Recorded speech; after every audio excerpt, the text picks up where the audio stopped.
Λοιπόν, καλημέρα και από μένα, σύντροφοι και συντρόφισσες, φίλες και φίλοι. Νομίζω είναι χαρακτηριστικό και γνωστό σε όλους ότι μετά από κάθε καπιταλιστική κρίση ακολουθεί ανάπτυξη. Το ζήτημα είναι ανάπτυξη από ποιον, ποιος τη φτιάχνει τέλος πάντων και ποιος το καρπώνεται όλο αυτό. Αυτό ακριβώς συμβαίνει και συνέβη τέλος πάντων και εδώ στη χώρα μας, με τον κλάδο των κατασκευών να χτυπιέται αλήπητα επί 15 και συν χρόνια, με μια τεράστια ανεργία που στον κλάδο έφτασε το 90%. Μιλάμε για 400.000 εργαζόμενους μέχρι το 2004, για να καταλάβετε.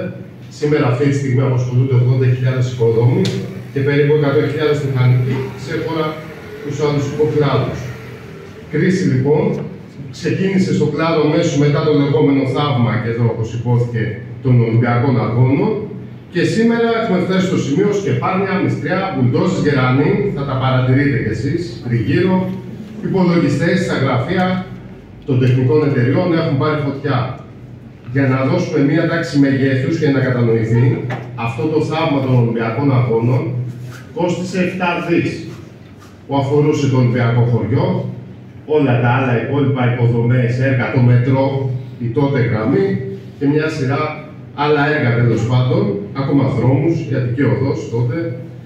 Και σήμερα, για να καταλάβουμε, είναι χαρακτηριστικό ότι μόνο οι 4 μεγάλες κατασκευαστικές έχουν αυτή τη στιγμή ανεκτέλεστο έργο 15 δις.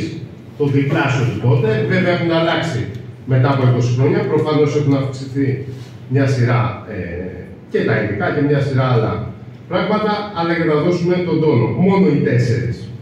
Γίνεται εύκολα αντιληπτό λοιπόν, καταρχάς, αν περπατήσει κάποιος γύρω εδώ στην περιοχή μας, αλλά και σε όλη την Αττική, θα παρατηρήσει μικρότερα, αλλά και μεγάλα εμβληματικά έργα που υλοποιούνται αυτή την περίοδο και έχουν μετατρέψει όχι μόνο την Αττική, γιατί αν πάμε και μία βόλτα στην υπόλοιπη χώρα, είναι ένα απέραντο εργοτάξιο.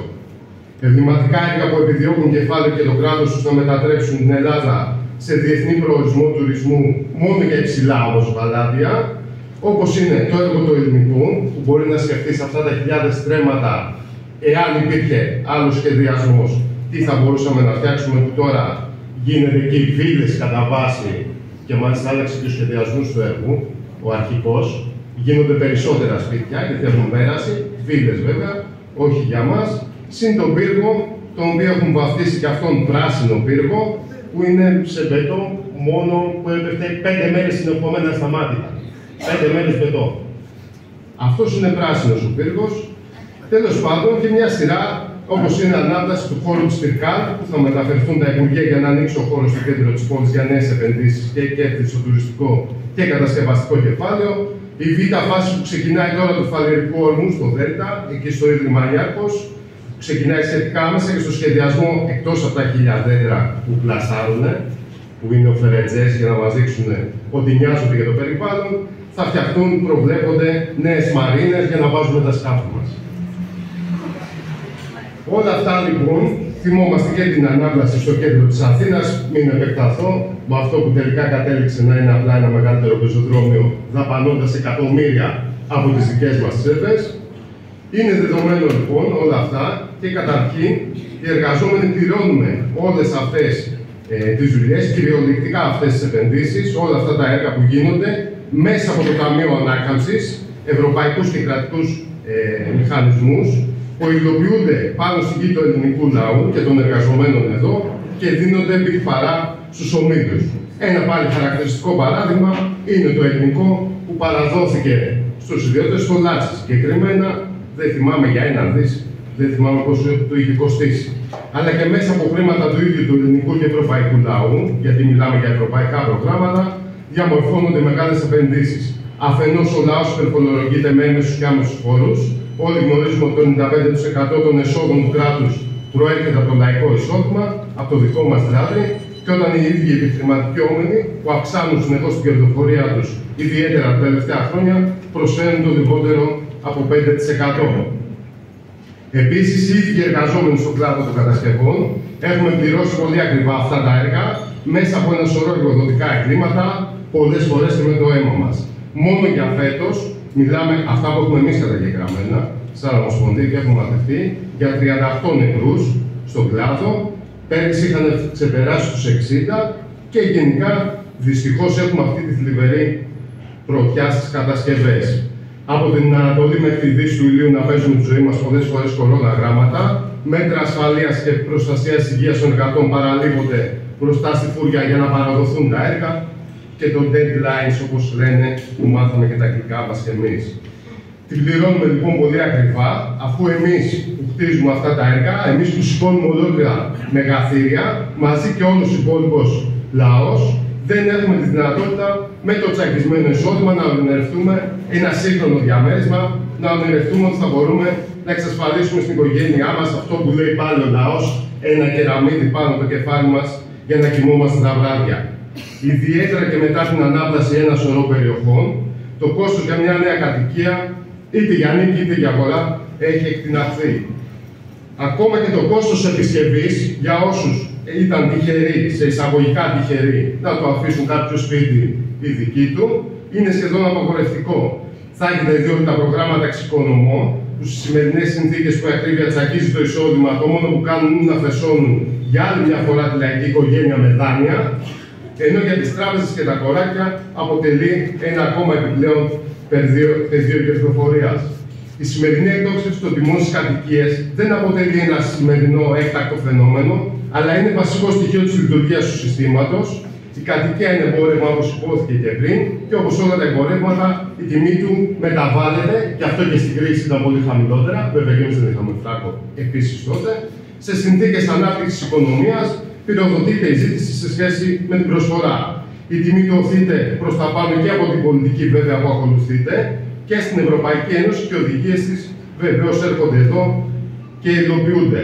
Αυτή της πράσινης ανάπτυξης, όπως είπε συγκεκριτικά ο Ανδρέας για τις μετάβασεις, που επιβάλλει το πανάκριβο πράσινο ρεύμα, που το βρίσκουμε στους λογαριασμούς του σπιτιού μας, και τα πράσινα βέβαια εμπορεύματα, προκειμένου να δώσει διέξοδο στα υποσυσσωρευμένα κεφάλαια. Με αυτή την έννοια, οι ενεργειακά αναβαθμίσεις που μας λένε για τις παλιές κατοικίες και οι νέες κατασκευές με τα πράσινα υλικά, όλα έχουν βαφτιστεί πράσινα, αποτελούν σήμερα πανάκριβα πράσινα εμπορεύματα.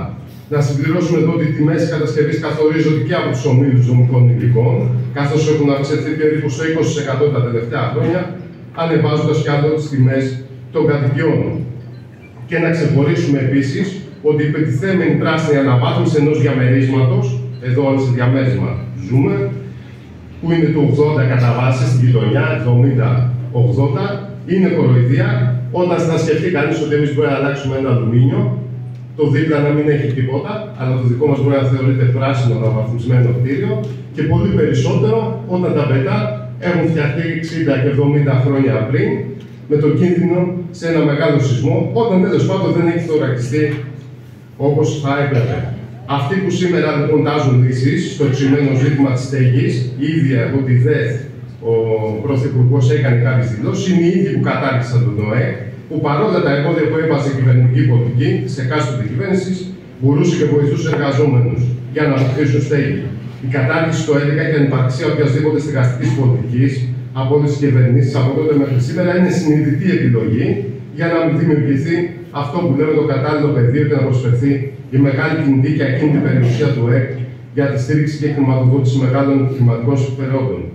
Για να καταλάβουμε η δίθεν ευαισθησία της κυβέρνησης για τους νέους κάτω των 39 ετών, που λέει, είναι ο Φερετζές για να κρυφτεί αυτό ότι ο στόχος των μέτρων που ανακοινώθηκαν, καταρχάς οι κατοικίες συνεχίζουν να είναι παράκριβες, και όταν το κράτος επιδοτεί, ακόμη και τέτοιο, συνεχίζει να κρατά την τιμή σταθερά ψηλά και όχι να πέφτει. Δεν λέω ότι δεν θα έπρεπε να επιδοτούσε, αλλά θα πω στο τέλος. Άλλωστε, το συγκεκριμένο πρόγραμμα που αφορά τους νέους αφορά 10.000 ωφελούμενους, χωρίς να ξεκαθαρίζει αν αυτή είναι 5.000 ζευγάρια, γιατί είναι και μάγκες και σε αυτό. Και βέβαια αφορά παλαιότερες κατοικίες πριν το 2007, με ό,τι σημαίνει αυτό, ότι θα χρειάζεται και μια ανακαίνιση και νέα κέρδη βέβαια για τους τραπεζίτες, αφού τα δάνεια θα δοθούν από τις τράπεζες και θα είναι εγγυημένα από το κράτος. Θα τα πάρουν διπλά δηλαδή και τριπλά. Άρα οι ίδιοι αυτοί που τάζουν λύσεις σήμερα με τις κρατικές εγγυήσεις είναι αυτοί οι ίδιοι που παρέλαβαν 2,5 δις από τον ΟΕ, που είναι εισφορές των εργαζομένων, και στην πορεία τελικά κατάντησαν να είναι 1,5 δις, γιατί το 1 δις χάθηκε την περίοδο των μνημονίων. Αυτοί λοιπόν είναι οι σωτήρες και ταυτόχρονα μας προβάλλουν ότι τα ΣΔΙΤ, η σύμπραξη ιδιωτικού και δημόσιου τομέα, παραχωρεί σε ιδιώτες οικόπεδα του πρώην ΟΕΚ, αυτά που έχουμε πληρώσει, την περιουσία μας, και με τις συμπράξεις αυτές οι κατασκευαστικές θα χτίσουν κατοικίες οι οποίες θα ενοικιαστούν σε νέους, οι μισές θα νοικιάζονται και άλλες μισές θα αξιοποιούνται από τον ίδιο τον ιδιώτη προς όφελός του. Άρα, ποια είναι η ουσία? Ότι οι συνέπειες των επιλογών της αστικής τάξης που υλοποιούνται με τη βοήθεια των κυβερνήσεων, τις πληρώνει ο λαός και μάλιστα πολύ ακριβά. Προχωράω λίγο γιατί νομίζω ότι έχω πλατιάσει. Αυτή τη στιγμή λοιπόν εμείς παράγουμε όλο αυτό το πλούτο και υπάρχουν όλες οι δυνατότητες για να πράξουμε ακόμα περισσότερα και να ζήσουμε όχι μόνο καλύτερα, αλλά όπως μας αξίζει. Βλέπουμε την καθημερινότητα να περιτριγυρίζεται με ένα σωρό προδιαγεγραμμένα εγκλήματα που δεν είναι μόνο το τέπι. Όλοι θυμόμαστε τη μάντρα, το μάτι, την καταστροφή στη Θεσσαλία, αλλά και στη γειτονική χώρα, στην Τουρκία, που πριν 2 χρόνια έφεραν και εδώ στην επιφάνεια άσχημες μνήμες από χτυπήματα του εγκέλαδου. Ενώ σήμερα έχουμε λοιπόν όλο εκείνο το εξειδικευμένο προσωπικό και τις γνώσεις για να αποφευχθούν όλα αυτά, γιατί μας συμβαίνουν όλα αυτά, είναι κακιά η ώρα? Μήπως το ζήτημα δεν είναι αν είναι κακιά η ώρα, που δεν είναι η ώρα, είναι αυτός που αποφασίζει το τι και αν και το πώς θα παραχθεί, είναι δηλαδή τα κέρδη των λίγων. Άρα το σύνθημα που υπόθηκε και πριν, ότι μόνο ο λαός μπορεί να σώσει τον λαό, είναι παντού και μας ακολουθεί παντού. Και το ΚΚΕ, οι κομμουνιστές και μέσα από το κίνημα το κάνουμε πράξη και εκφράζουμε την αλληλεγγύη μας και σε όσους πλήττονται, είτε άμεσα είτε έμεσα, από τα κοράκια, από τους τραπεζίτες, από τους ίδιους τους σεισμούς, που είναι λες και είναι αυτό που είπα και πριν, η κακιά η ώρα, και τα λοιπά.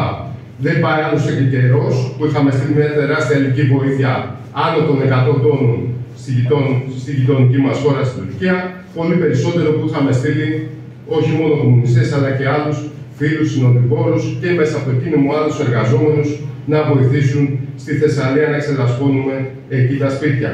Άλλωστε, εμείς είμαστε αυτοί που γνωρίζουμε από πρώτο χέρι ποιον εξυπηρετεί η όλη κατάσταση που έχει διαμορφωθεί και στο ζήτημα της αντισυσμικής τοράξης, συνολικά της λαϊκής κατοικίας, της φοιτητικής και σχολικής στέγης, όλων των υποδομών που θα υποθούν και μετά. Γι' αυτό και παλεύουμε για άμεσα και ουσιαστικά μέτρα και αντισυσμικής αλλά και αντιπλημμυρικής και αντιμετωπικής προστασίας και για την επανασύσταση του ΕΚ, να μην πλατιάζω, τα είπε προηγούμενα και ο Ανδρέας. Άρα σήμερα υπάρχει μόνο και ένα μόνο εμπόδιο. Είναι το ίδιο το σύστημα, αυτό του καπιταλισμού, που παρά τις σύγχρονες παραγωγικές δυνατότητες, παρά το γεγονός ότι πλέον έχουν ελαχιστοποιηθεί σε σχέση με προηγούμενες δεκαετίες ο χρόνος και ο κόπος για να φτιαχτεί μια κατοικία, ένα σχολείο, ένα νοσοκομείο, αυτά γίνονται όλο και πιο δυσέβρετα για τους μεροκαματιάδες, για τους λαϊκούς ανθρώπους και τα παιδιά μας. Παρά τα τεράστια λοιπόν επιστημονικά και τεχνολογικά επιτεύγματα, παρά το διαρκώς αυξανόμενο πλούτο, γιατί γενικά προχωράμε μπροστά, οι λαοί καταδικάζονται όμως να ζουν σε συνθήκες προηγούμενων αιώνων. Άρα δεν υπάρχουν ουδέτερες λύσεις που να ικανοποιούμαστε όλοι, και εμείς και τα αφεντικά, και στο ζήτημα της κατοικίας και της στέγης συγκρούονται δύο αντίθετοι κόσμοι. Αυτό λοιπόν που χρειάζεται είναι να τους κάνουμε εμείς τώρα έξωση στην πολιτική που αντιμετωπίζει το δικαίωμα στη στέγη, στις υποδομές και όλα τα υπόλοιπα, σε όλο το πλούτο τέλος πάντων που εμείς παράγουμε και τη ίδια μας τη ζωή. Γι' αυτό και παλεύουμε, γι' αυτό και καλούμε όλους και όλες σε συμπόρευση με το ΚΚΕ για να δυναμώσει η οργάνωση της πάλης απέναντι σε αυτή την πολιτική.